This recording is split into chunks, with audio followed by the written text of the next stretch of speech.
Hey, what's up everyone? Welcome to Geeks and Gamers Play and a new Pokemon game. Well, two new games have come out, obviously, Scarlet and Violet. Now, if I've counted right, I'm well out of the loop with Pokemon, but isn't this the third Pokemon game to come out this year? But anyway, these ones have the lowest rating Pokemon gen on Metacritic. And if we jump over to Metacritic here, we can set that the Metacritic score is sitting at 76 with an incredibly low 2.9 user score. And from what I've gathered, a lot of people are complaining about how this just seems to be an alpha status game with terrible performance, even on the Nintendo Switch, which we've seen been able to you could play some pretty, powerful games like Witcher 3, for example.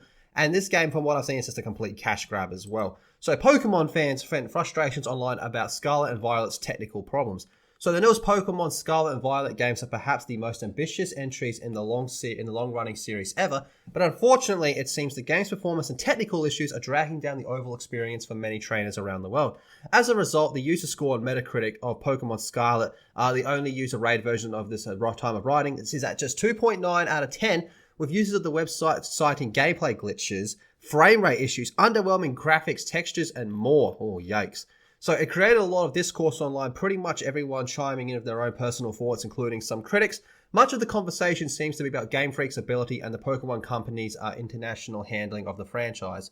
So here's my thing with Game Freak. I think Game Freak is like, we talk about how like Call of Duty, for example, does the same thing every year, but man, Game Freak, they do the same damn thing every fucking year, just like the FIFA games. And somehow they managed to fuck this one up. See, here we got like a Breath of the Wild, running pretty well. They got Witcher 3 running pretty well over here. So I don't want to hear Switch isn't powerful enough line today as the root of cause for Scarlet and Violet's issues, when the true problem is the lack of development time and optimization.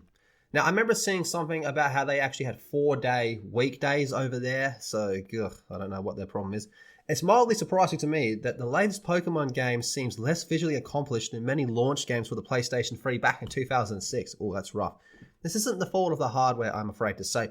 So Pokemon reviews coming in. Unfortunately, it sounds like the game's performance is rough, detracted many of the reviewers' experience. The game itself sounds fun, at least. So yeah, a lot of people are chiming in and having their say about it. So Pokemon Scarlet and Violet's tech problems are on Game Freak, not the Switch. So everyone seems to be hating on Game Freak for this one as opposed to the Switch, which I think is the right case in all this.